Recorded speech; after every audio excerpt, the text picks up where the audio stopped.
আমাকে একটু কথা পাঠাবেন? আমার না আপনাকে খুব শুনতে ইচ্ছে করছে। ভালোবাসি পাঠাতে হবে না। ভালো তো বাসেনই না, সেটা আমি জানি, টের পাই।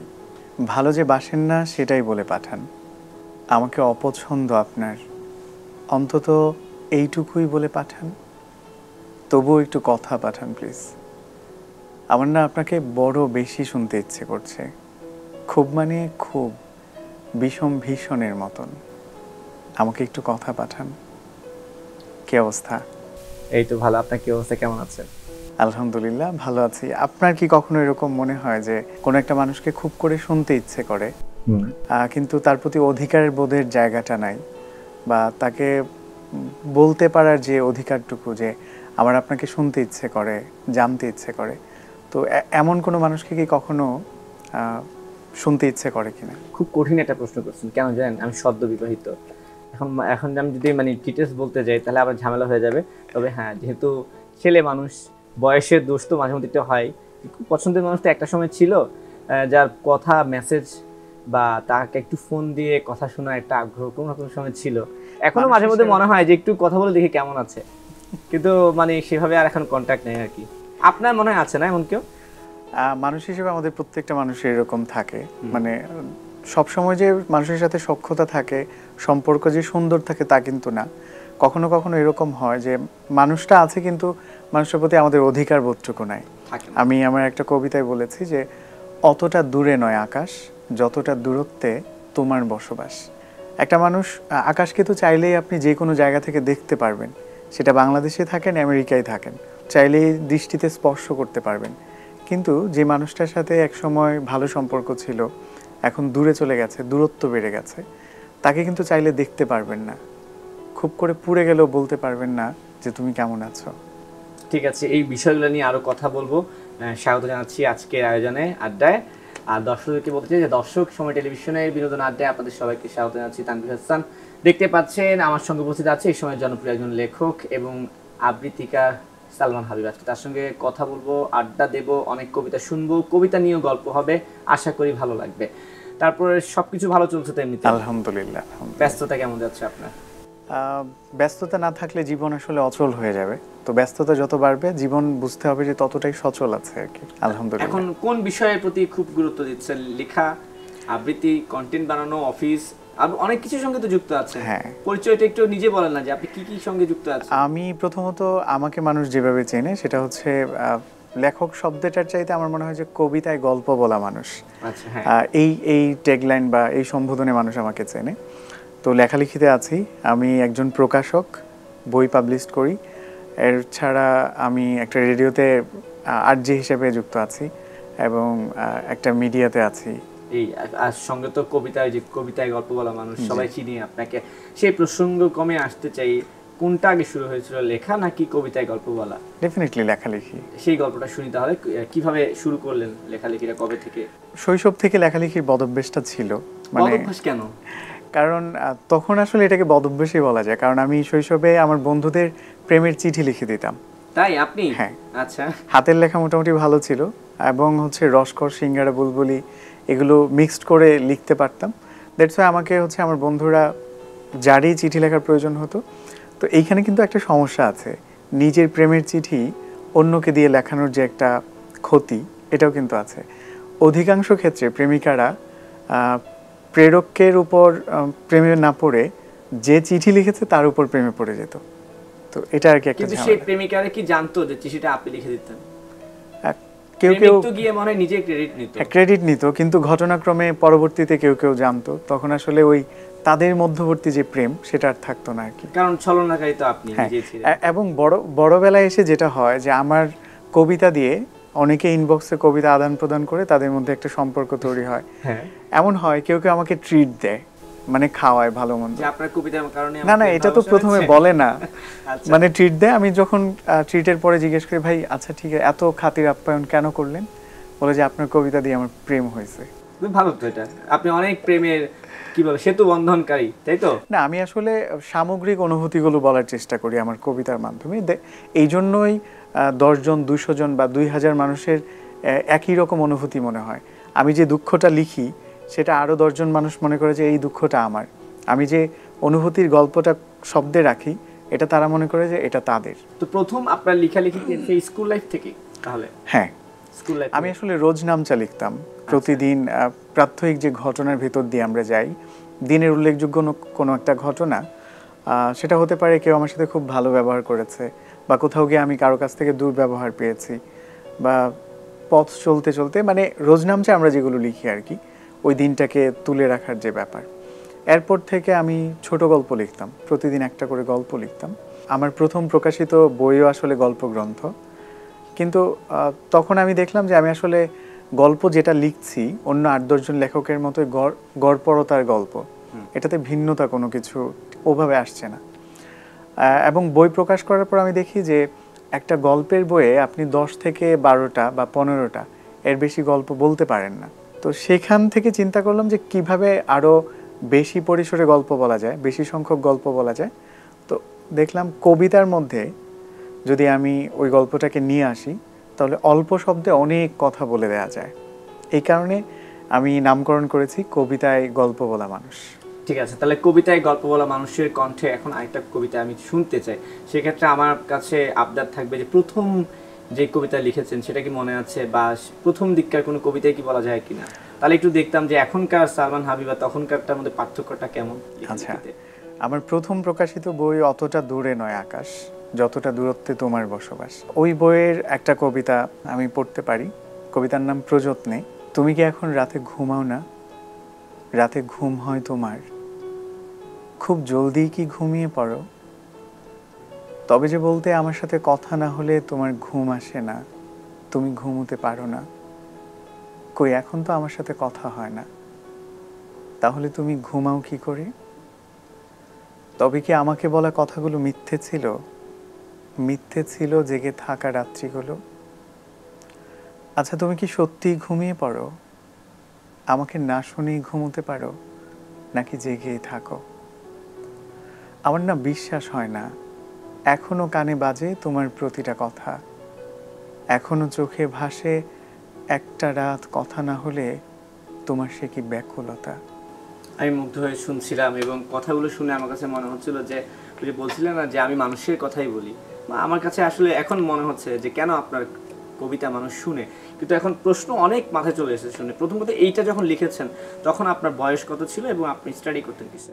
এটা লিখেছি আজ থেকে 10 বছর আগে। পড়াশোনা করছেন কি? তখন আমি ধরেন, আমি তো মাদ্রাসায় পড়াশোনা করেছি, তো আমার পড়াশোনার প্রায় শেষের দিকেই ছিলাম। শেষের দিকে ছিলেন। তাহলে আমি প্রশ্ন করলাম এই কারণে যে এই যে তুমিকে কেন্দ্র করেই এত বড় একটা কবিতা, সেই তুমিটা কে ছিল? আমি তো সামগ্রিক অনুভূতির কথা বলি। আমি কিন্তু কবিতায় কোনো লেখক আসলে নিজের কথা বলেন না, মানে আমাদের কথা বলি। আমি খানিক আগেই বলেছি যে দুঃখটা আরও শত সহস্র মানুষ রিলেট করতে পারবে, সেই দুঃখটা আমি কবিতায় রাখি। তো এই যে যখন কবিতাগুলো লেখেন, এই যে শব্দ চয়ন, শব্দ প্রয়োগ, কিংবা এই যে মানুষের অনুভূতি তুলে ধরা, আসলে এই ফিলিংসটা বা এই ধরনের কবিতা লিখতে আসলে কেমন সময় লাগে, কিভাবে লিখেন আমি একটু জানতে চাচ্ছি। কারণ সবার ধারা সবকিছু হয় না। আমি তানভীর হাসানকে যদি বলা হয় তুমি একটা কবিতা লিখো, আমি কিন্তু সালমান হাবিবের মতো এইভাবে গুছিয়ে এক একটা শব্দ প্রয়োগ করতে পারবো না। আপনার মধ্যে কি অনুভূতি হয় তখন, কিভাবে আসলে কবিতা বা লেখালেখির বিষয়টা, এটা ওই যে আমরা নবুয়াতের ক্ষেত্রে বলি না যে নবীদের উপর যে ওহী আসে, এটাকে আমরা বলি নবুয়াত। আর কবিদের উপর যে কবিতা আসে, এটাকে আমি আমার ভাষায় বলি যে কবুয়াত। আচ্ছা, টু বি অনেস্ট, আমি আমার নিজের কোনো যোগ্যতা নেই একটা শব্দ লেখার। আল্লাহ তাআলা যদি আমাকে লেখার তৌফিক না দেন, আমি লিখতে পারবো না। তো সেটা মানুষ হয়তো ভেরি করতে পারে যে কেউ ভালো মানুষ হিসেবে, কিন্তু যিনি লেখেন তার প্রত্যেকটা কথা আসলে উপর থেকে আসতে হয়। চাইলে নিজে থেকে কিচ্ছু লেখা যায় না। আয়োজন করে আসলে হয়তো গল্প উপন্যাস লেখা যেতে পারে, কিন্তু আয়োজন করে কখনো কবিতা লেখা যায় না। আমি যদি টেবিল চেয়ার নিয়ে বসি, খাতা কলম নিয়ে যে কবিতা লিখব, সম্ভব না। এমনও হয়েছে আমি লোকাল বাসে রেলিং ধরে ঝুলে আছি, ওই সময় মাথায় একটা প্লট এসেছে কবিতার। লেখার যে বীজটা আসে ওটাকে ধরে রাখতে হয়, কোথাও টুকে রাখতে হয়। কবিতাটা একটা, আমরা নার্সারি দেখেছি না, যে প্রথমে বীজ রোপণ করে, ওইটা থেকে চারা গজায়, তারপর ওইটাকে অন্যত্র নিয়ে সেটাকে মাটিতে রোপণ করে তারপর বড় গাছ হয়। কবিতার আসলে একটা প্লট মাথায় যখন আসে তখন লেখক বা কবির মাথার মধ্যে দীর্ঘদিন এটা ধীরে ধীরে বড় হতে থাকে, আর যখন পরিপক্ক হয়ে আসে তখন সেটাকে শব্দের মাধ্যমে প্রকাশ করে। অনেক কবি বা লেখককে আমি শুনেছি বলে যে আমি মাঝরাতে লিখি, একা একা, মাঝরাত ছাড়া লিখতে পারি না, বা একটা বিশেষ সময়ের কথা বলে। আপনার এমন কিছু আছে? মাঝরাত বা রাতের কথা বলে এই কারণে যে নীরবতা, একাকিত্ব। দেখেন পৃথিবীতে যে কোনো কিছু আপনি যদি সৃজন বা সৃষ্টি করতে চান, সেক্ষেত্রে একা হওয়া ছাড়া, নীরবতা ছাড়া সেটা সম্ভব না। কোলাহলে কেউ কখনো কোনো কিছু আবিষ্কার বা সৃষ্টি করতে পারবে না। রাতের সময়টা যেহেতু একান্তই নীরব এবং নীরবতার, এই কারণে রাতের কথাটা অনেকে বলে। কিন্তু আপনার কবিতার মধ্যেও যদি আমি বলি যে প্রেম, ভালোবাসা, নীরবতা, একাকিত্ব, বিষণ্ণতা, এগুলোরই মনে হয় একটু প্রভাব বেশি। এগুলো আসলে কবিতার প্রধান কাঁচামাল। সুখ দিয়ে আপনি গল্প উপন্যাস হবে। আপনি যদি আমাকে প্রশ্ন করেন যে আমার কবিতা এত দুঃখবোধ কেন, বিষণ্ণতা কেন, দেখেন কবিতার প্রধান কাঁচামাল হচ্ছে দুঃখ। মানে আমরা যতটা না সুখকে মনে রাখি, দুঃখের স্মৃতিগুলো কিন্তু তার চেয়ে অনেক অনেক বেশি গুণ আমরা মনে রাখি। মনে রাখতে হয় না, অটোমেটিক মনে হয়ে যায়। আজকে যে জিনিসটা, আজকে যে বিষয়টা আমাকে সুখ দিচ্ছে, আনন্দিত করছে, একটা সার্টেন টাইমের পর এই আনন্দের সময়টাই কিন্তু দুঃখের স্মৃতি হিসেবে পরিণত হবে।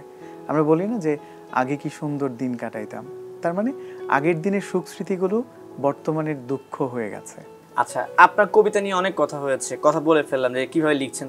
তো এত সুন্দর করে বাচনভঙ্গি তাহলে শিখলেন কিভাবে? সেটা যে খুব সুন্দর করে আপনি পড়ছেন, মানুষ শুনছে, আপনার দুঃখ দেখে মানুষও দুঃখিত হয়ে যাচ্ছে। কিন্তু অনেকেরই কিন্তু মন খারাপ হয়ে যায় এই ধরনের কবিতা শোনার পরে। আমি রাতের বেলা একটা লাইভ শো করে থাকি, সেটা হচ্ছে আমার ফেসবুক পেজ থেকে জেগে আছো নক্ষত্র নামে। তো যে নামকরণ কেন করেছি জেগে আছো নক্ষত্র, হয়তো আপনার মনে প্রশ্ন আসতে পারে, তবে একটু বুঝতে পারছি। তো অনেক রাতে করি, আর রাতের বেলা আকাশে আমরা তারা দেখতে পাই। তো আমার কাছে মনে হয় যারা আসলে ওই রাত জেগে থাকে আমাকে শোনার জন্য, অনেকে অপেক্ষাও করে যে কখন আমি লাইভে আসবো, তো তাদেরকে ওই লাইভ সেশনটাকে আমি ধরি আকাশ, এবং ওখানে যারা কান পেতে থাকে তারা প্রত্যেকে আসলে নক্ষত্রের মতো। আমি বলি যে আকাশের করিডোরে করানেরে জিজ্ঞেস করতে ইচ্ছে করে, জেগে আছো নক্ষত্র।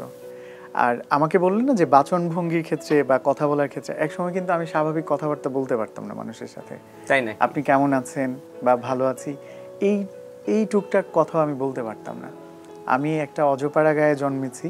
আমি মানে বাংলাদেশের গ্রাম বলতে যেটাকে বলা হয়, একদম প্রত্যন্ত অঞ্চল, ইলেকট্রিসিটি ছিল না, পাকা সড়ক ছিল না। কোথায় সেটা?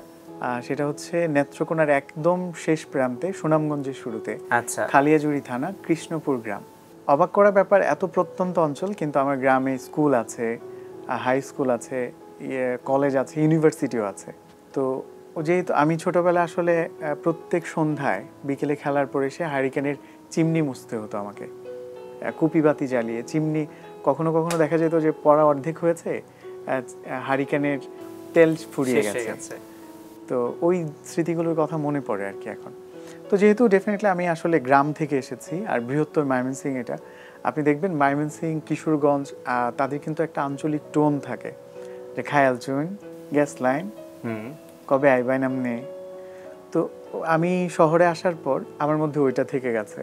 আমি কবিতা লিখতাম, কিন্তু কথা বলতে গেলে আবার বাংলা শব্দের ক্ষেত্রে অল্পপ্রাণ মহাপ্রাণ দুটো শব্দ থাকে, যেগুলো উচ্চারণ করতে আমরা বেশি শক্তি প্রয়োগ করি, সেগুলোকে মহাপ্রাণের ধ্বনি বলে। যেমন খ, ছ, ঠ, থ, ফ, আর ক, চ, ট, ত, এগুলো হচ্ছে অল্প প্রাণ। যখন পাশাপাশি দুটো বর্ণ শব্দ আসতো তখন আমি তালগোল পাকিয়ে ফেলতাম। তখন বলতাম কি যে ঢাকার ঢেমরা, ঢালপালা। ডেমরা তো স্বাভাবিক, কিন্তু আমার যেহেতু আসলে শব্দ উচ্চারণগত সমস্যা ছিল, তো ধরেন আমি জীবনানন্দের কোনো কবিতা পড়ছি, এর মাঝখানে শব্দ আসলো যে হয়তো এসেছে চাঁদ, মাঝরাতে একরাশ পাতার পেছনে, সরু সরু কালো কালো ডালপালামুখী নিয়ে তার। আমি তখন বলতাম সরু সরু কালো কালো ঢালপালামুখী নিয়ে তার। বিদঘুটে শোনাতো না সবাই, কিন্তু হ্যাঁ, অডিয়েন্স কিন্তু তখন হাসতে শুরু করতো। তো আমার জন্য খুব লজ্জাজনক বিষয় ছিল। আমি ভাবলাম যে এটার থেকে পরিত্রাণের উপায় কি। মানুষ যদি মন থেকে চায় এবং শতভাগ চেষ্টা করে, যে কোনো কিছু মানুষ করতে পারে। কারণ আমরা যে মানুষ, আমাদের ভেতর কিন্তু রূহ আছে। রূহ যেটা, এটা কিন্তু আল্লাহ তাআলার ফুঁকে দেয়া একটা বিষয়। তার মানে মানুষ কিন্তু সুপার পাওয়ার সমৃদ্ধ জিনিস। মানুষ চাইলে সব কিছু করতে পারে। আপনার ফেসবুক আইডিতে আমি দেখলাম যে অলরাউন্ডার লেখা। ডেফিনেটলি প্রত্যেক মানুষটাই অলরাউন্ডার, যদি সে সেই জিনিসটা গেইন করতে চায়, অর্জন করতে চায়। তো আমি তখন একা একা কথা বলা শুরু করলাম যে কিভাবে এটার থেকে উত্তরণ করতে পারি নিজেকে। ফেসবুকে অডিও লাইভ করা যেত। ফেসবুকের প্রাইভেসিটা অনলিমি করে দিয়ে আমি একা একা কথা বলতাম যে আজকে সময় টিভিতে গেলাম, প্রথম দেখা তানভীর ভাইয়ের সাথে, দেখলাম মানুষটা মানে বেশ আন্তরিক এবং এমন করে কথা বললো যেন তার সাথে আমার রোজ দেখা হয়। এই যে ধরেন যাপিত জীবনের নানান, আগে যেমন শুরু করেছিলাম যে প্রতিটা জিনিস লিখতাম, এখন প্রতিটা জিনিস বলতে শুরু করলাম। এবং এটা শেষ করে আমি আবার নিজে নিজে শুনতাম যে কোন জায়গায় উচ্চারণগত কি সমস্যা থাকে, ওইটাকে আবার 3বার 5বার নিজে নিজে রিকভার করতাম। তো হুট করে এই যে এখন জেগে আছো নক্ষত্র বা মধ্যরাতের উঠোন যেটা আমি করি ফেসবুকে, এটাও কিন্তু ওখান থেকেই শুরু। দিন 2-3 মাস যখন আমি এটা নিজে নিজে অনলিমিতে করেছি, তারপর হঠাৎ করে একদিন প্রাইভেসি ভুল করে পাবলিক থেকে গেছে। তো আমি তো কথা বলছি যে আজকে রেল স্টেশনে যে মেয়েটাকে দেখলাম শাড়ি পরা, মেয়েটাকে দেখে আমার কবিতার কথা মনে পড়লো। আচ্ছা, কবিতা যদি দৃশ্যমান হতো, কবিতাকে যদি দেখা যেত, তাহলে বোধহয় এমনই দেখাতো। তো ধরেন আমি তো জানি কেউ শোনে না, এই কথা যখন আমি পাবলিকলি বলছি, সবাই তো রিয়াকশান দিচ্ছে, কমেন্ট করতেছে। আমি থতমত খেয়ে গেলাম, তাড়াতাড়ি করে লাইভ অফ করে দিলাম এবং এরপর কয়েকদিন আসি নাই লাইভে। লজ্জায়। তো মানুষ তো আমাকে পাগল বলবে যে একা একা কি কথা বলে, কিন্তু আমি তো জানি কেউ আমাকে দেখছে না বা শুনছে না। তো কয়েকজন নক দিল যে ভাই ওদিন আপনার লাইভ শুনলাম, আপনাকে শুনতে ভাল লাগে, আপনি আবার লাইভে আসেন। আমি ভাবলাম মানুষ বোধহয় আর কি করে, মজা করে বোধহয়। দেখি যে না, যারা আসলে মজা করার মতো মানুষ না, তারাও এসে বলছে। তখন একটু কনফিডেন্স পেলাম, আমি অডিও লাইভ শুরু করলাম, কথা বলি, দেখি যে হ্যাঁ, তখনও অনেক ধরনের উচ্চারণগত জটিলতা সমস্যা ছিল। এখনও যে আমি একেবারেই মানে পুঙ্খানুপুঙ্খানু উচ্চারণ করতে পারি তা কিন্তু না, কিন্তু অনেকাংশেই ঠিক হয়ে গেছে। ওই যে একটা চেষ্টার ব্যাপার এবং নিজে থেকে চাওয়ার ব্যাপার, ওইটাই আর কি। এবং এখান থেকে আমি একটা কথা দর্শকদেরকে বলতে চাই, আপনার শুটু ধরে যেমন আর্জিং করেছেন, তাই তো? অনেকে আরজে হতে চায়, অনেকে নিউজ প্রেজেন্টার হতে চায়, অনেকে বলে যে আমি কিভাবে শিখবো, কিভাবে উচ্চারণ ঠিক করব। আসলে কোর্স করে তো আসলে কখনো উচ্চারণ ঠিক করা যায় না। ধরুন আমার বাড়ি নোয়াখালীতে, আমি যদি সারা জীবন আমি ভাত খাইছি বলে কথা বলি, সেটা তো আর আমাকে, ভাষা কিন্তু আমার ভীষণ ভালো লাগে না, আমি সেটা বুঝতে পারলাম, কিন্তু কোর্স করে কিন্তু আসলে আঞ্চলিকতা ঠিক করা যায় না। এটা আপনাকেই করতে হবে, কোর্স না করেও পারা যায়, কিন্তু চেষ্টাটা, একাগ্রতা নিজের কাছে। অনেক কথা বলে ফেলেছি, এখন আমি একটা কবিতা শুনতে চাইবো, কিন্তু আপনার লেখা না, সেটা জীবনানন্দের হোক বা অন্য কারোই হোক, একটা সুন্দর একটা কবিতা এই মুহূর্তে শুনবো, তারপর আমরা একটু কথা বলে শেষ করতে হবে, কারণ টাইম একটা আবার ব্যাপার, সময় কিন্তু আমাদেরকে বলে যে যেতে হবে। হ্যাঁ, এখন কোনটা শুনবো বলেন? আমার প্রিয় লেখক সাদাত হোসেন, আপনি নিশ্চয়ই চিনে থাকবেন, তার লেখা একটা কবিতা আমি পড়তে চাই। ঠিক আছে, শুনে আসি। এই যে অসংখ্য মানুষ ফেলে আমি চলে আসি তোমার কাছে, অজস্র পথ রেখে চলে আসি তোমার পথে। এই যে সমস্ত প্রাপ্তি উপেক্ষা করেও আমি অপেক্ষায় থাকি তোমার, তুমি কি তা বুঝতে পারো? এই যে জলের মতো আমার বুকেও ছলাৎ ছলাৎ শব্দ হয়, এই যে মেঘের মতো আমার বুকেও বিষাদ জমে, এই যে বৃষ্টির মতো আমার বুকেও কান্না জমে, তুমি কি তা বুঝতে পারো? এই যে অগণন ঠিকানা রেখেও আমি চিঠি লিখে যাই তোমার ঠিকানায়, অগুন্তি আনন্দ ফেলেও আমি দুঃখ পেতে যাই তোমার কাছে। এই যে অসীম আকাশ রেখেও আমি বন্দী হতে চাই তোমার খাঁচায়, তুমি কি তা বুঝতে পারো? জানি পারো না, তাতে দুঃখ নেই আমার, কারণ ভালোবাসা কিংবা দুঃখ তো জানি এই সিঁড়িতে পথ নেই নামার। ভালোবাসা কিংবা দুঃখ তো জানি এই সিঁড়িতে পথ নেই নামার। অনেক সুন্দর। এখন কবিতা নিয়ে আরেকটা প্রশ্ন করতে চাই, যে আপনি কবিতা নিয়ে কাজ করছেন, পাঠক কেমন দেখছেন বাংলাদেশে, কবিতার পাঠক বা শ্রোতা? আচ্ছা, এটাই যদি আমি কবিতা লেখার আগে একজন পাঠক হিসেবে চিন্তা করি বা করতাম, এখনো করি, যে আমরা আসলে কবিতার মানে ধরেন কোথাও গেলাম, কেউ একজন জিজ্ঞেস করলো যে কি করো বা কি করেন, বলি যে লেখালেখি করি, লেখক। খুব আগ্রহ দেখায়। তারপর জিজ্ঞেস করে কি লেখেন, বলি যে কবিতা। তখন আসলে 180 ডিগ্রি অ্যাঙ্গেলে মুখটাকে এমন বাঁকা করে, ও কবিতা, মানে খুব তাচ্ছিল্যের সুরে। তো তাদেরকে উদ্দেশ্য করে আমি বলি যে বাংলা সাহিত্যে গল্প, উপন্যাস, ছোট গল্প, প্রবন্ধ এগুলো হচ্ছে দুধ দুধ খুব মানে খাঁটি এবং পুষ্টিকর খাবার। আর কবিতাটা হচ্ছে ওই দুধ থেকে বানানো পনির বা ঘি। সবার পেটে আসলে পনির বা ঘি কিন্তু হজম হয় না। যারা আসলে কবিতার কথা শুনে 180 ডিগ্রি অ্যাঙ্গেলে মুখ বাঁকায়, এরা হচ্ছে ওই সব মানুষ যাদের হজম শক্তি দুর্বল। এরা আসলে ঘি বা পনির খেয়ে হজম করতে পারে না। কিন্তু আমার একটা কথা আছে, ধরুন আমরা যখন ছোট থেকে বই পড়ছি সেখান থেকে কবিতা, ছড়া, গল্প, উপন্যাস থাকছে, তাহলে কবিতা নিয়ে তাচ্ছিল্যটা কেন আসছে তাদের মাঝে? কবিতার দেখেন সময়ের কিন্তু অনেকটা, সময় টিভিতে বসে আছি, সময়ের কথা বললাম এই কারণে মনে পড়লো, সময়ের একটা দাবি থাকে। যখন নজরুল, রবীন্দ্রনাথ লিখেছেন সেই সময়ের একটা ভাষা ছিল। এখন যখন 2025 জেনজি বা আলফা যুগ, এখন কিন্তু আমরা একটা কবিতা পড়ে অভিধান ঘেঁটে সেটা বোঝার বা ব্যাখ্যা বের করার সময় আমাদের নেই।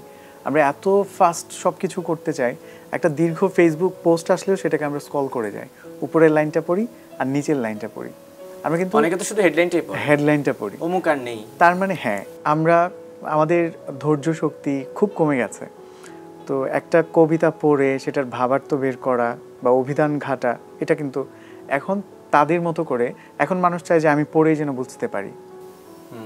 আমি যদি কোনো কবিতার কথা বলি যে সবটুকু জানা হয়ে গেলে সব কথা পড়ে ফেলার পর পঠিত মানুষ এক পুরনো কবর। যে একটা মানুষকে যত বেশি জানবেন, একটা বই যত বেশি পড়া হয়ে যাবে, ওটার ভিতরে কিন্তু আগ্রহ কমতে থাকবে। যেমন নতুন কবরের প্রতি মানুষের অনেক আগ্রহ থাকে, কিন্তু কবরটা যত দিন যায়, যত পুরনো হয়, ততই কিন্তু আগ্রহ কমে। একটা সময় আমরা ভুলেই যাই যে এখানে কেউ মারা গেছে, কাউকে কবর দিয়েছে। তো এখন সময় আমি চিন্তা করি যে আমি পাঠক হলে আসলে কোন ধরনের কবিতা পছন্দ করতাম। যে সহজ শব্দে যখন আমরা অনুভূতিগুলো প্রকাশ করতে পারবো, এই জিনিসটা আসলে পাঠক গ্রহণ করে। কিন্তু অনেকে তো আবার ব্যতিক্রমটা ভাবে যে সাহিত্যিক ভাষায় যত কঠিন ভাবে লেখা যায় ততই মনে হয় আমি বড় কবি। সাহিত্যিক ভাষা কি দুর্বোধ্য শব্দ, কঠিন উপমা? যে উপমা আমি বুঝতেই পারলাম না, শব্দটা পড়ে আমি থ মেরে থাকলাম আধা ঘন্টা, মাথাতেই ঢুকলো না যে কি বুঝিয়েছে। এক ধরনের এলিট পাঠক বা এলিট শ্রেণী, বোদ্ধা পাঠক নিজেদেরকে দাবি করে, তারা আসলে সাহিত্য বলতে ওই দুর্বোধ্য, কঠিন এইসব শব্দ আর উপমাকেই বোঝে। তো এখন আমি বলি যে বর্তমান যে কবি আছে, সে বর্তমানের কবি, সেটা তরুণ হোক কিংবা মধ্যবয়সী হোক না কেন, বর্তমানের কবিদের নিয়ে আপনার মনোভাব কি? আমি ভীষণ রকম আশাবাদী। বর্তমান কবি যারা আসলে লেখালেখি করছে, আমার চেনা পরিচিত অনেকেই আছে, দুর্দান্ত লিখছে, এবং তারা কিন্তু সেই দুর্বোধ্য আর কঠিন শব্দ উপমা দিয়ে লিখে না, আমাদের কথা বলার ভাষায় কিন্তু তারা আসলে লিখছে। এখন আমি একটা প্রশ্ন করতে চাই, সেটা হচ্ছে যে এই যে নতুন বা তরুণ যারা কবিতা লিখছে বা কবি আছে, তাদের মধ্যে যদি আমি বলতে চাই যে আমি কাদের কবিতা পড়লে ভালো লাগতে পারে, সাজেস্ট করুন, কাদের নাম বলবেন? নাম উল্লেখ করছি না, আর উল্লেখ করা সম্ভব না, যেহেতু অনেক নাম, অনেকেই ভালো লিখছেন। এটা যদি আপনি আঁচ করতে চান, বুঝতে চান, সেক্ষেত্রে আমার জেগে আছো নক্ষত্র শুনতে পারেন। কারণ যাদের কবিতা বর্তমান সময়ে অনেক বেশি ভালো লাগে এবং মনে হয় যে আমারও আমাদের কথা বলে, তাদের কবিতা আমি সেখানে পড়ি। আচ্ছা ঠিক আছে, কিন্তু আপনার বইগুলো আমি দেখতে পাচ্ছি যেখানে এগুলো সব আপনার বই, তাই তো? সালমান হাবিবের। আমি একটু আপনার বইগুলো সম্পর্কে দর্শকদেরকে জানতে চাই, কি কি বই আছে, কতগুলো বই লিখেছেন, পাঠকরাও একটু শুনুক যারা হয়তো নতুন শুনছে। আমার প্রকাশিত বইয়ের সংখ্যা 12টি। এর মধ্যে যদি নামগুলো বলি যে অতটা দূরে নয় আকাশ, ভালোবাসি একটি কবিতার নাম, বিরাম চিহ্ন, আপনি আমার দুঃখ শব্দের বিসর্গ, বিষাদের ধারাপাত, মন খারাপের মন ভালো নেই, আল্লাহকে ভালোবাসি, আমায় তুমি ফিরিয়ে নিও ফুরিয়ে যাবার আগে, কথাটা ফুরিয়ে এলে নাম ধরে ডেকো, তারপরে হচ্ছে দুগুণে 5, এই তো কবিতার আমি এখন আপনার একটু পরীক্ষা নিতে চাই, এগুলো সবগুলো আপনার লেখা, কিন্তু আপনার লেখার মধ্যে যদি বলি এই বইগুলোর মধ্যে আপনার নিজের ব্যক্তিগত ভালো লাগা কোনটি, জাস্ট একটা সিলেক্ট করুন, আপনি কোন নামটা বলবেন এখানে? একজন লেখকের আসলে প্রত্যেকটা লেখাই তার পছন্দের, তারপরেও আমার যেহেতু আমি বিশ্বাস করি আমাদের প্রত্যেকের আসলে ফিরে যেতে হবে। আমরা এই পৃথিবীতে, এটা একটা স্টেশন, মানে যাত্রী ছাউনির মতো, আমরা এখানে ছিলাম না, একটা সাডেন টাইমের পর থাকবো না। তো যেহেতু চলে যাব, আমার আসলে সব কিছু ছাপিয়ে কেন যেন আসলে পরবর্তী যে ধাপ, পরকালীন চিন্তাভাবনা আমার মধ্যে কাজ করে।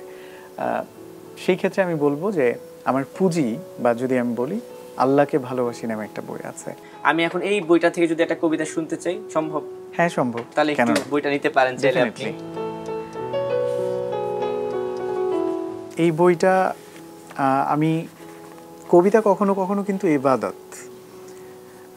আমি প্রায়শই বলি যে শব্দ দিয়ে কবিতা লেখা যায়, কিন্তু প্রার্থনা লিখতে লাগে বিশুদ্ধ হৃদয়। শব্দ দিয়ে কবিতা লিখতে পারবেন, কিন্তু প্রার্থনা যদি লিখতে চান সেক্ষেত্রে আপনার হৃদয়টাকে পরিশুদ্ধ করতে হবে। তো এইখানকার বেশিরভাগ কবিতায় আমি আসলে শেষ রাত্রিতে লিখেছি আর কি। ঠিক আছে, তাহলে এখন আমরা এইখানে কোন কবিতাটা কি লিখবো, আপনি শুরু করে দেন। একদম শেষ কবিতাটা পড়ছি। কবিতার নাম হচ্ছে অন্তিম ইচ্ছা, মানে শেষ ইচ্ছা মানুষের কি থাকে। এবং এই কবিতাটা আমি চাই যে আমার মৃত্যু পরবর্তী সময়ে কবরের নাম ফলকে থাকুক। আচ্ছা। কোনো একদিন নিঃশব্দে চলে যাব প্রখর রৌদ্রতাপে ফুরিয়ে যাওয়া সকালের শিশিরের মতো। সময়ের হিসেবে সেটা দিন না হয়ে রাত্রিও হতে পারে। নিয়োজিত ফেরেশতারা আসবে, কানে কানে শোনাবে মৃত্যুর পরোয়ানা। হয়তো তখনও হয়নি প্রস্তুতি, দেনা পাওনা বাকি, পকেটে পড়ে থাকবে একটা আধটা আধুলি, পড়ে থাকবে কোথাও যাবার অগ্রিম কেটে রাখা টিকিট, কাউকে দেব বলে সযত্নে তুলে রাখা 4 শব্দের চিরকুট ভালোবাসি। কোনো একদিন নিঃশব্দে চলে যাব প্রখর রৌদ্রতাপে ফুরিয়ে যাওয়া ভোরের শিশিরের মতো। হয়তো দাঁড়িয়ে থাকবো তখন, বসে কিংবা শুয়ে, আমাকে শোনানো হবে মৃত্যুর পরোয়ানা। একদম বইয়ের শেষ কবিতা, চলে যাবার গল্প। আসলে এই ধরনের চলে যাবার গল্প শুনলে আসলে মন খারাপ হয়ে যায়, যে সবাইকেই তো একদিন চলে যেতে হবে, আমাদেরকেও চলে যেতে হবে, আজকে প্রোগ্রাম শেষ করেও চলে যেতে হবে। তো আপনার একটা জিনিস আমি খেয়াল করলাম যে যে কবিতাটাই পড়ছেন সবগুলো আপনার মুখস্থ, যেহেতু আপনার নিজের লেখাই, তাই না? এরকম আসলে কতগুলো আত্মস্থ করা আছে আপনার? আলহামদুলিল্লাহ, আমার এই যে 12টা বই প্রকাশ হয়েছে, মোটামুটি সবগুলো কবিতা আমার মুখস্থ। আলহামদুলিল্লাহ, একটা বিশাল জ্ঞানের ব্যাপার, কারণ এত এত কবিতা আসলে মুখস্থ রাখাও একটা টাফ ব্যাপার। তো যাই হোক, আজকে আমার আরো অনেক কথা বলার ছিল, হয়তো আমরা একদিন কথা বলবো। তো এখন তানভীর ভাই, আমি যদি বলি যে আজকের স্মৃতিটা বা আমার সাথে যে আপনার দেখা হয়েছে এই জিনিসটা ভুলে যায় না, এটাকে যদি আমি কবিতায় বলতে চাই, বলবো কি? অবশ্যই, এটা আমার জন্য একটা স্মৃতি হয়ে থাকবে। আমারে ভুইলা যায় না প্লিজ, ভুল কইরাও যদি ভুইলা যান, আমি জানলে কষ্ট পাবো। জীবনে কত অপ্রয়োজনীয় জিনিসই তো আমরা মনে রাইখা দেই। কবে, কোথায়, কোন পথে হাঁটতে গিয়ে হোঁচট খাইলাম, অদেখা তার কাটায় লাইগা শখের জামাটা ছিঁড়া গেল। লোকাল বাসে ওঠার সময় না দেখা কেউ একজন হাতটা ধইরা টাইনা তুলল। এমন অপ্রয়োজনীয় অনেক কিছুই থাকে যা আমাদের মনে না রাখলেও চলতো, তবু আমরা মনে রাখি, আমাদের মনে থাকে। আপনি আমারে ভুইলা যায়েন না প্লিজ, মনের এক কোণায় রাইখা দিয়েন। ফুল হয়ে যাওয়া ফোনের স্টোরেজের মতো যদি কখনো মনের মেমোরি পরিপূর্ণ হয়ে যায়, যদি স্টোরেজের প্রয়োজনে কোনো কিছু ডিলিট করা লাগে, আপনি অন্য কিছু ডিলিট করেন, তবু আমারে থাকতে দিয়েন মনে, যত্নে রাখেন কিংবা অযতনে। আমারে ভুলে যায়েন না প্লিজ। আপনার এই কবিতা শুনে আমার মনটা ভালো হয়ে গেছে শেষ মুহূর্তে এসে। যাই হোক, সালমান ভাই, একটা ছোট্ট সুযোগ দিতে চাই আপনাকে। আপনার কবিতা অনেক মানুষ পছন্দ করে, আমি দেখেছি পেজেও আপনাকে অনেক ভালোবাসা দেয়। হ্যাঁ, সেই আপনার পছন্দের যারা মানুষরা আছে বা যারা আপনাকে পছন্দ করে, শ্রোতারা, তাদের উদ্দেশ্যে যদি কিছু বলার থাকে চাইলে কিন্তু বলতে পারেন দিক তাকিয়ে। এবং ওই একটা কথা বলতে পারেন যে আমারে ভুলে যায়েন না প্লিজ, বলে দিয়েছেন কথাগুলো যেগুলো আসলে তানভীর ভাইকে বললাম, এগুলো আমার প্রত্যেকের কাছে। ভালো থাকুন, ভালোবাসায় থাকুন, আর আমারে মনে রাখেন। আমরা প্রত্যেকটা মানুষই চাই যে আমাদের অবর্তমানে মানুষ আমাদেরকে মনে রাখুক। পৃথিবীতে চিরদিন থাকা তো সম্ভব না, তবুও আমরা আমাদের কর্মের মাধ্যমে, কাজের মাধ্যমে, ব্যবহার আচরণের মাধ্যমে মানুষের মনে জায়গা করে নিতে চাই। অনেক বেশি ভালো থাকবেন, ভালোবাসায় থাকবেন। আসসালামু আলাইকুম।